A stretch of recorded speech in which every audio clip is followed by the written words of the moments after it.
coming. You can probably tell by my accent. I grew up thinking bangers and mash was a type of hardcore pornography. I'm not from here. I'm not from here. I'm from Canada. I live here now in London, and I've learned since moving to London I should always introduce myself as a Canadian in this country. Otherwise you hear my accent and you assume that I'm probably armed. So I'm from Canada. It's fine. Live in London now. London, where the water is hard and the weed is illegal. Don't love that. Don't love that for you. Guys smoke pot? More of a coke room. All right, that's fine. That's okay. I'm Canadian, so I do occasionally smoke weed every day. And it's not legal here, which is adorable. It's cute. It doesn't make sense to me. The laws here, they do not make sense to me. They're so backwards. Like, coke is legal, but weed is not. Like, that's confusing. That joke always splits the room between people that know it's a joke and people who are like, I need to leave this show immediately to look into this legal coke situation. I love meeting stoners. I do. I love to meet people who smoke weed. I was at a show the other night, and I was like, anybody smoke weed? And this one guy raised his hand, and I was like, well, what do you like to do when you smoke pot? And he looked up at me, and he said, I like to design and decorate fish tanks. It's like, I said weed, not meth, but that's fine. You do you. I just got back from Canada. I was home. I went home to visit my family because my grandmother just turned 100 years old. 100 years old, yeah. So I had to go home to put her down. And she's incredible, though. At 100 years old, she's still totally with it. She loves to tell jokes and stories. She loves to dance. So we threw her this big dance party. And at 100 years old on her birthday, at midnight, she was the last woman on the dance floor. Yeah. Dancing with the caterer. So a bit of an old slut. We love her. We cherish her. And she inspires me. She's always inspired me as an artist and a storyteller and an advocate for regular STI screening. So it's in that spirit that I wanted to tell you about the most romantic thing that's ever happened to me. It started a few years ago. I was at rock bottom after a really bad breakup. It was like my first adult relationship. I was like severely depressed. I'd lost all this weight. Other than that, it was going really poorly. And totally devastated. In response to this devastation, my older sister got engaged to be married and asked me to be the maid of honor, which initially I was hesitant about because of all the depression from the breakup. But then I realized this could actually be like a really beautiful opportunity for me to sleep with the recently divorced best man, who may potentially be incredibly tall. So I was like, okay, I'm going to do that again, and you're going to laugh this time. These cameras.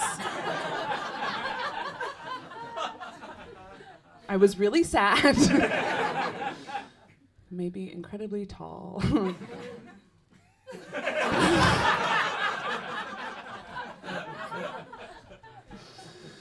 I don't know. I thought a part of me was like, maybe this is actually a great idea. You know, like, isn't this where great love stories begin? Like right at rock bottom, right? Like it's a classic story. Boy meets girl. Girl learns to take off glasses. They live happily ever after, you know? Not like the modern version where it's like boy meets girl. Girl learns to ask for a pay raise, freezes her eggs, boy gone, boy dead. We don't care about boy. I didn't want that. So I said yes. I threw myself into the maid of honor duties. I planned the bachelorette party. I got a Brazilian. I was excited. Because anything felt possible, you know? Like with that much wind between my pussy lips, anything felt possible in that moment.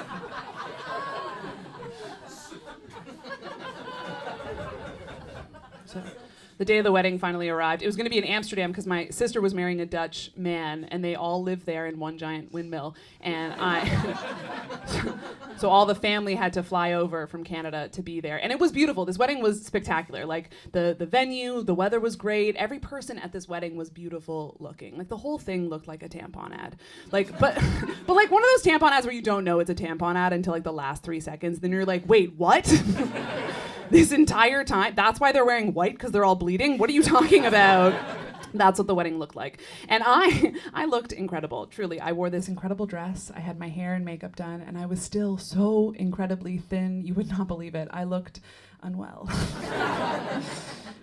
during the ceremony, everybody cried. It was like one of those weddings where we were all just like, yeah, we see it. We see it. This makes sense for, at least 10 years. We see this totally lasting. I hadn't even met the best man yet. I was too nervous. I was like, because in my mind, I was like, this could be the last time I meet a lover for the first time. And so I was excited. But I figured after the ceremony, I should probably introduce myself, or else some other girl with glasses on is going to swoop down. So during pre-dinner cocktails, I'm like looking around for him. And who do I find him sitting with? Of course, my then 95-year-old bubby. My first thought was, stay away from him, hussy. I see you. I introduced myself, and I have to tell you, this guy, it was a total package. I mean, he was handsome, he was tall, he was Dutch, which at the time I thought was interesting. And I was not the only person trying to make this happen. Like, my whole family was conspiring for us to connect at this wedding. Like, my mom was nudging me, my sister was winking at us, my 95-year-old bubby was sitting at the back of the room going like this. It was a lot of pressure. Add to the fact that I had not really prepared much in the way of a speech for this wedding because of all the depression from the breakup and the prospect of having sex. I was distracted. So instead of a speech, I decided to give my sister the gift of song. I sang a beautiful song. I sang a beautiful, soulful, melodic, slightly sexual song for my sister and the best man. And it totally worked. The best man, we were chatting all night, chit-chatting all night. He told me about his family and his ex-wife and their recent divorce and his burnout. And I smiled with my eyes. And there was a little bit of like light arm grazing, some flirting, but no sparks, like no fireworks. And then the wedding ended. But one of the fun cousins decided we should go out dancing. And I was like, okay, now's my opportunity to make a move. So in the Uber ride to the club, I insisted on sitting on his lap. Even though it's just the two of us in the car.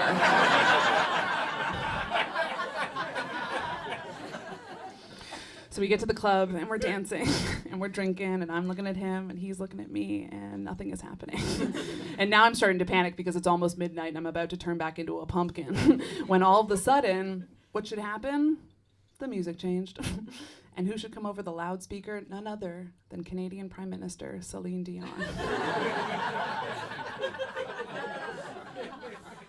And I was like, well, this is a sign.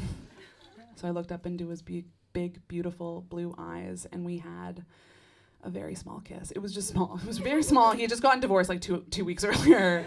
And I knew he wasn't going to make the first move. I knew I would have to initiate things, so I took him by the hand. We left the club. We walked back to his Airbnb, and we did it.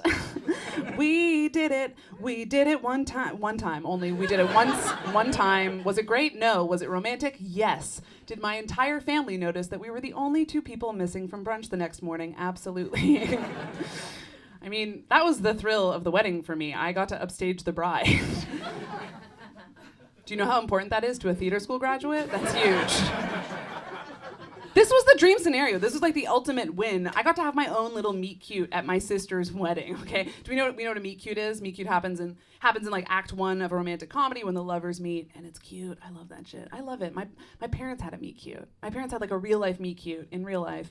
They met in the 80s. At the time, my dad was a bass player in a rock and roll band, and my mom was a clothing designer. She had her own clothing line, which I've been told is really cool, but growing up, it was mostly like, where's dinner?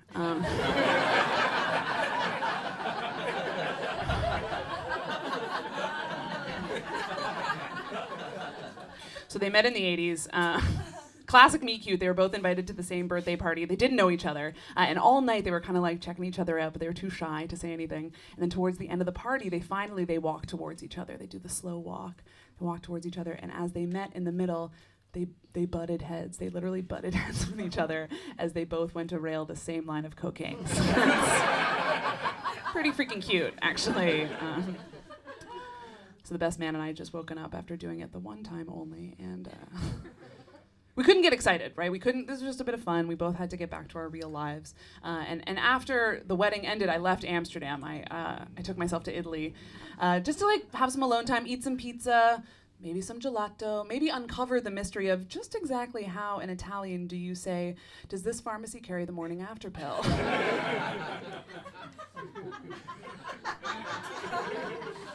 Still don't know to this day. And the best man, we were texting, we were calling, and by the time I got back to Canada, I had a full-blown Dutch boyfriend. Yeah, I did. That's true. We were going to be long distance, which I thought was so romantic, you know, like some sort of like modern day Victorian novel, right? Like we didn't have to worry about like the boring details of a normal relationship, you know, like pet peeves or core values. It was just fun.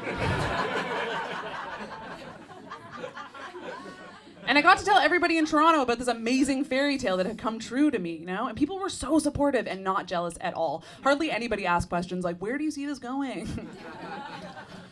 A few months later after the wedding, the best man flew to Canada to see me. And I remember one night we were sitting on my bed and I was on the phone with my mom. And at the end of the call, I said, okay, bye, mommy, I love you. And I hung up. And the best man turned to me and he said, how come you never say that to me? And I said, because you've never said it to me. And he said, of course I love you. What do you think I'm doing here? And now we were in love. Yeah. That's how easy it is. Of course I loved him. I loved his hair. I loved his eyes. I loved the way his foreskin looked like a rolled up yoga mat. I loved him. We continued to be long distance for a few more months until on another trip together, the best man asked me if I would ever consider moving to the Netherlands to be with him. And I said yes. Of course I would consider it. 1,000 times yes, I would consider it. And why not, right? Why not quit my job, give up my apartment, and leave my family to live in a country where I don't speak the language? That's a great idea if you don't think about it for too long. Only someone really in love for all the right reasons could actually do that. You don't agree. That's fine. But I did. That's exactly what I did. I packed up my life into 2 suitcases and I left. I moved to the Netherlands to be with the best man. When I got there, the tulips were in season, the sun was shining, we were in love. He had a job and I was looking for a job. He had lots of Dutch friends and I was looking for a job. He helped me get a partnership visa, which is a very romantic document that states, this Dutch man will pay your bail if you do something illegal in this country. We lived in Harlem, which is this little suburb outside of Amsterdam, and we would go into the city to visit my sister, who by that point was pregnant, and the best man and I would just stare into each other's eyes over her swollen belly, and I would think, are you gonna put a baby in me right now with your eyeballs instead of your balls? What's happening?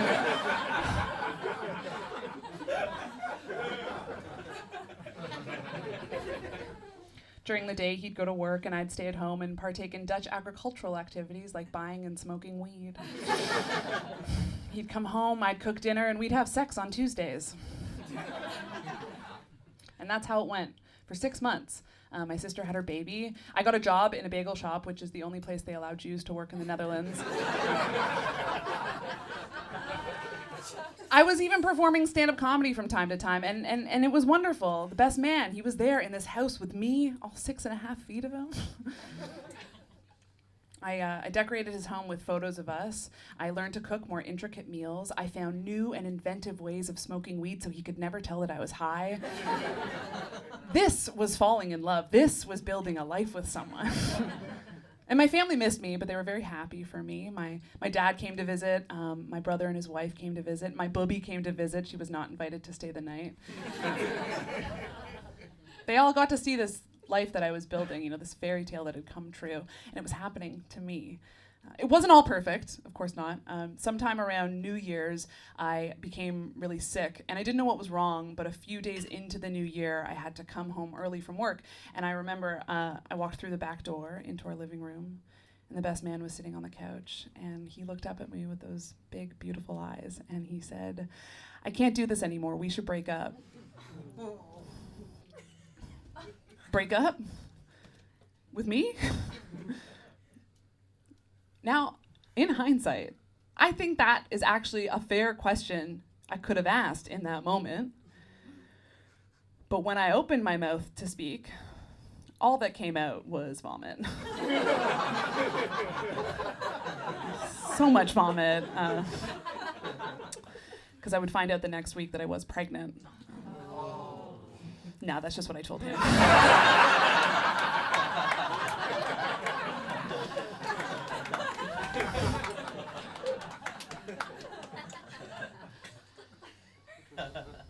Oh, did you want a longer story?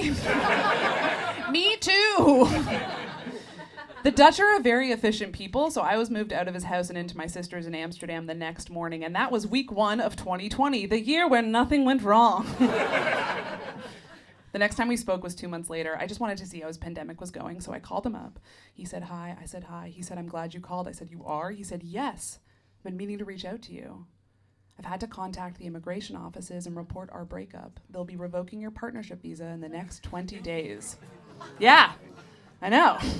I thought I was in a romantic comedy. Turns out it was a Holocaust film the entire time.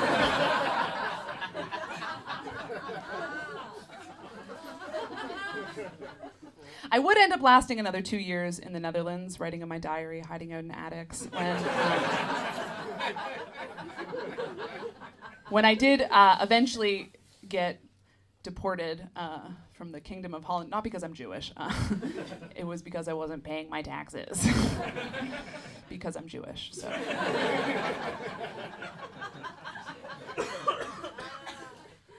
I remember when I got the email from my Dutch immigration lawyer. It's like, Dear Miss Brownstone, we regret to inform you, your application for an artist visa has been denied. You will be deported from the Kingdom of Holland in the next 4 weeks. And that's it, right? I mean, like, deport me once, shame on you. Deport me twice, I'm gonna go, I don't wanna pay those fines. That's very expensive. So I did. I packed up my 2 suitcases and I came here to this country and I freaking love it here. This country is so broken, I fit right in. I slipped right through the cracks, no one noticed. I'm having a great time, I really am. The first thing I did when I moved to the UK, I got a therapist. I wanted to figure out what had gone wrong, you know? I wanted to get better. I wanted to get better up here. And I wanted the best for the best man, truly. I wanted him to be happy. I wanted his kids to be healthy and ugly. Therapy is therapy. It's going well. It's different in my 30s than it was in my 20s. I'm learning things now I couldn't have learned then. I learned recently in a session I have an eating disorder. I didn't know that. Didn't particularly want to know that. I thought the plan was that would be like a gift I would give to my daughter someday. But I know now. My therapist is great. She tried to reassure me. She was like, Zoe, don't worry. It's a very common eating disorder. The clinical diagnosis is female. That's the whole name of it. I also learned in therapy that I'm a romantic. Of course, I knew that already. What I didn't know is that it is a diagnosis and there is no cure. Yeah, sort of like type 1 diabetes, because I was born a romantic. Not like these type 2 romantics walking around. Just devouring too many Julia Roberts films until a foot falls off. Fuck off.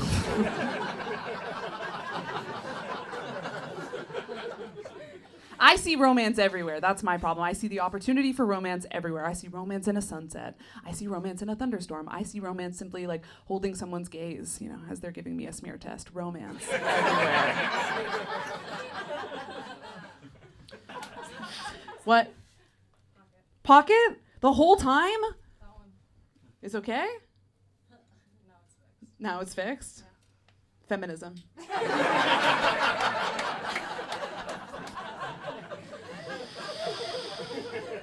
Where were we? I always look for love in the wrong places. I always look for love in all the wrong places, you know. Like weddings, comedy shows, the Bakerloo line. It's not healthy. It's not good. I've been a stepmom twice. Oh. That's not something you need to do twice. That's like drinking and driving. Just be grateful you survived the first attempt, okay? Any stepmoms in? No, because they're all at home taking care of somebody else's kids. It's not romantic being a stepmom. It's not. I mean, if you think about it, like spankings, temper tantrums, wetting the bed, like that's not a fun environment to bring a child into.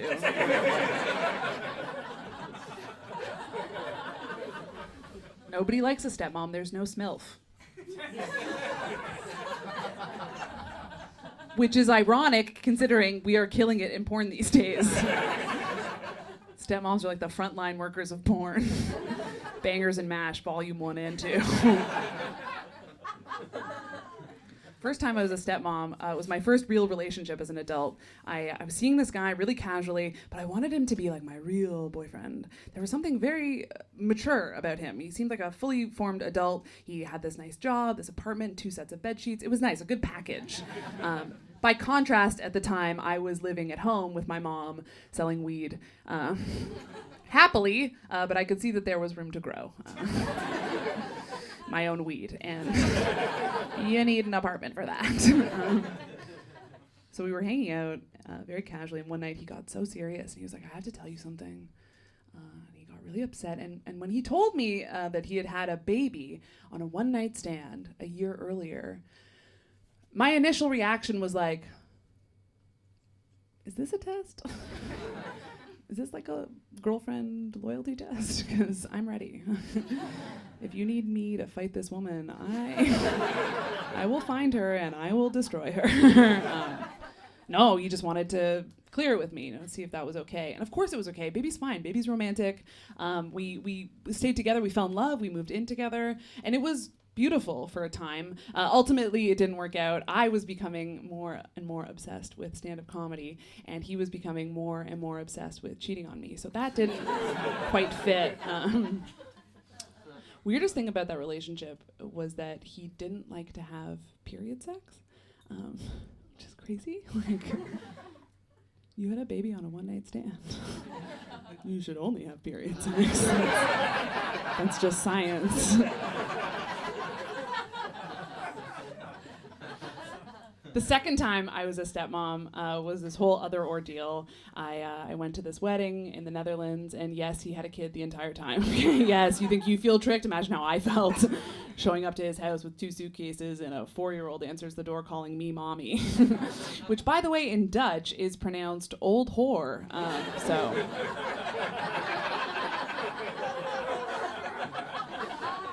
I knew he had a kid. I knew he had a kid the whole time. I was just hoping maybe she'd go missing or something. I don't know. I knew he had a kid. And I did it anyway because I'm a romantic. And I don't know. When you grow up, I grew up in the 90s. When you grow up in the 90s and you've been bombarded with romantic comedies, and then all of a sudden your own little romantic comedy like waltzes into your life, like how do you not move to the Netherlands? Do you know what I mean? Like that's exciting. That's a unique opportunity. That's like imagine if like an Uber Eats driver came to your house with food that you didn't order. Okay, come on. Oh, what, you're telling me you're not gonna have sex with that guy?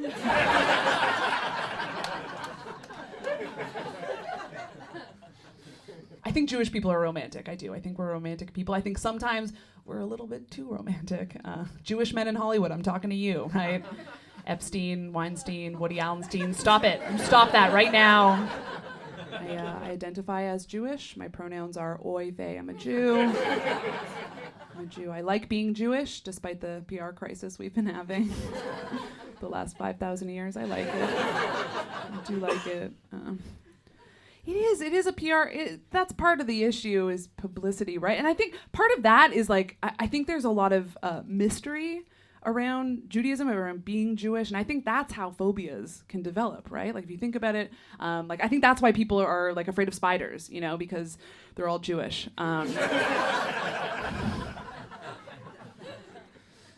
We're romantic. We need to be more romantic in a sense because there's not a lot of us. There's only 14 million Jews in the world. We should be fucking.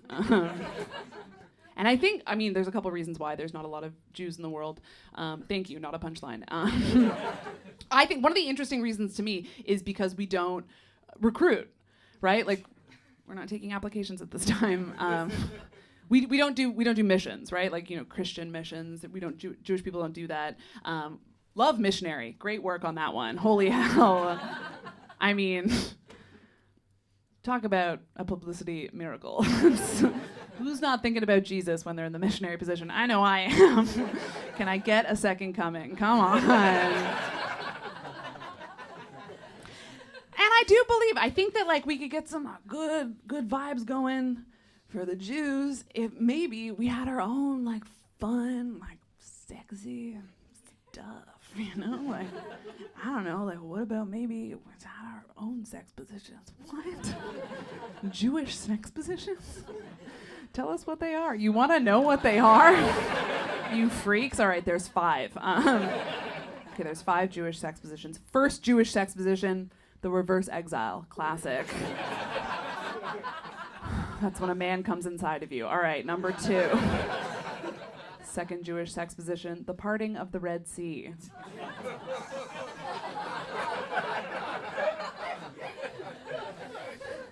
Wish my ex had done that more. Number 3, Good Shabbos. Sex with the lights off, not just for Fridays anymore, folks. Number 4, Dogma style. That's where I tell you everything you've ever done wrong in the history of your life from behind. And number 5, my personal favorite, the full yarmulke.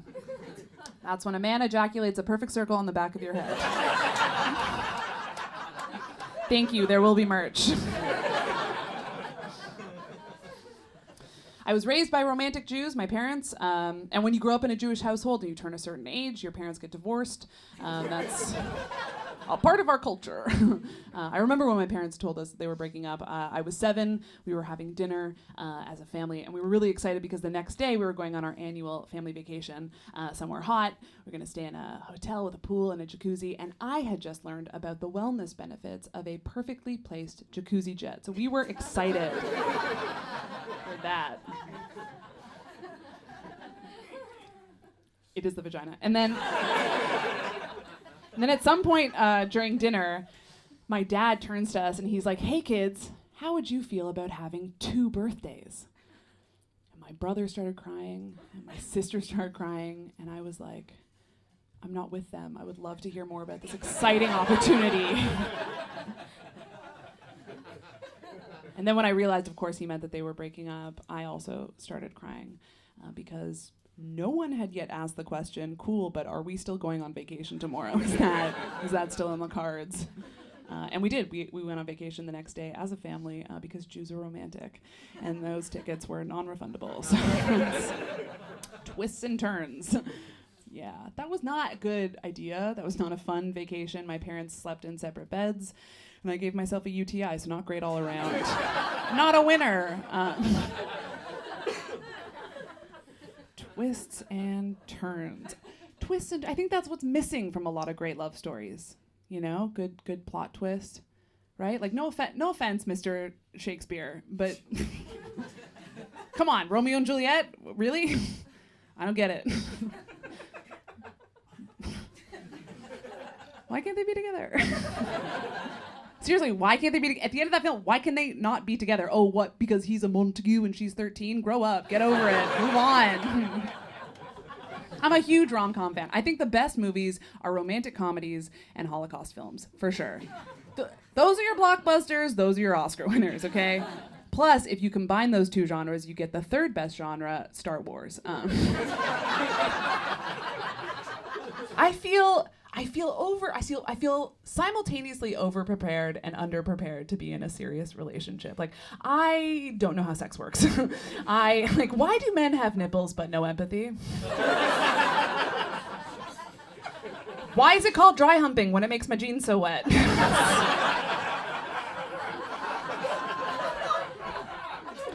As a woman, do you have to pee after sex if you've peed a little bit during sex? Why doesn't Dyson make sex toys? That's less of a joke and a real question that I have. Right? We know about Dyson. We've all heard of Dyson, world's strongest vacuum. Are you kidding me? Ladies in the room. You're telling me, you know those hand dryers at the movie theater? What? Why was that made for my hands? You've never looked at one of those and thought, like, I wonder. Am I thin enough? My entire body. You're not, and they will ban you from Weatherspoons. Don't try that. The 90s was a very romantic decade, right? Climate change hadn't been invented yet. Rom-coms were better. I think rom-coms in the 80s and 90s were much better, right? Because it was before feminism came and ruined everything. It was a simpler time in the 90s. You know, you had to be out in the world a little bit more. You know, if you wanted a thing, you had to go to a place. If you wanted dinner, you had to go to a restaurant. If you wanted to watch a movie, you had to go to the cinema, or better yet, you had to go to Blockbuster. We remember Blockbuster? I don't. I'm really young, but I've heard about it. Yeah. No, I love Blockbuster. There's like a nostalgia about Blockbuster, right? There's like a nostalgia and like a laser like focus about going to Blockbuster. For me, it was like you knew what movie you wanted. You went to Blockbuster and then you searched for it and then you found it, and then the immediate devastation of there not being the Blockbuster box behind it, right? And then there's like that split second where you're like, I should go home and get a knife and come back here and stab everyone. It's not like that anymore. We don't get that kind of fury, right? It's different now. We messed up. We got rid of Blockbuster and now we have polyamory. Too much choice. In my day, you made a decision, you stuck to it for 3 to 7 nights, okay? None of this streaming business, all right? Right? Nowadays, start a movie on Netflix, pause it, start a show on Apple TV, pause it, start a movie on Amazon. You don't think Netflix knows? You don't think she knows? You don't think when she asks, are you still watching, she's screaming it? Come on!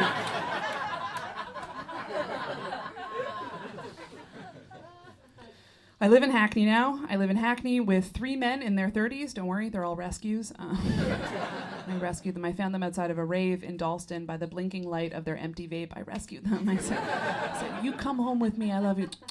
Come here. I love you so much. It's great. We have a little yard for them to run around in. It's really sweet. And the sweetest one, he sleeps at the foot of my bed. And we fuck. He's my boyfriend and I love him. Oh no. I got another one. I know you'd think by this point, be a lesbian, but no. I have a boyfriend. And it's great. He's great. He's lovely. He's tall, he's handsome, he's British, but he can't help that. Lovely guy. Very romantic guy. Very, very romantic man. Maybe even more romantic than me, if you can imagine that. We've been together for a little while, and I gotta tell you, all that romance is a little bit annoying. I thought I was a rom-com girl. Turns out I'm a sci-fi chick. Just really been thinking about space lately.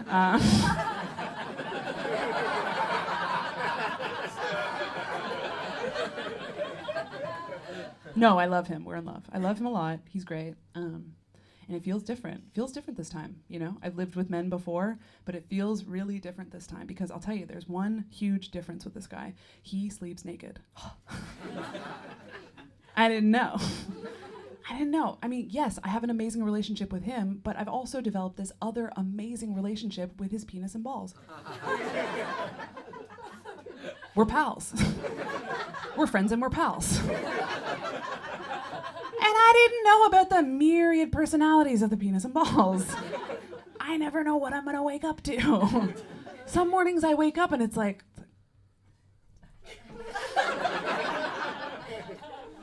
I'm big and strong. And I'm full of blood. And then some mornings I wake up and it's like,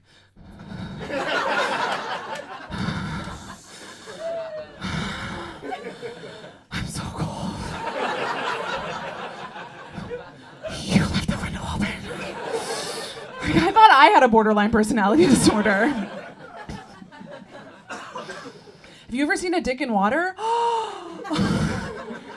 I had no idea. For those of you that have never seen a dick in water, you gotta check it out. I had no idea. Dick in water, it just floats there. It just floats there. Like seaweed. It's graceful. It's majestic. It's like the inflatable man at a used car lot without arms, just like.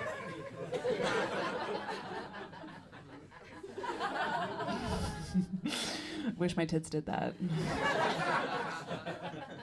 Wish my tits floated to the top of the tub. And my nipples were above water like little sea otters, like. They don't, they sink to the bottom. on the last visit home for my grandmother's birthday, I brought the new boyfriend. I wanted him to meet her because she's 100 years old. You know, like every visit with her, sometimes most of the time feels like could be the last one.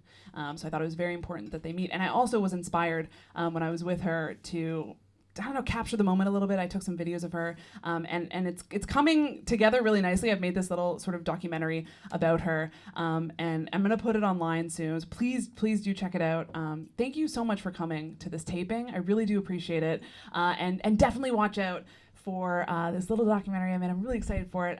It's tentatively called Zoe Brownstone in Bangers and Mash Volume 4. Thank you so much. Thank you.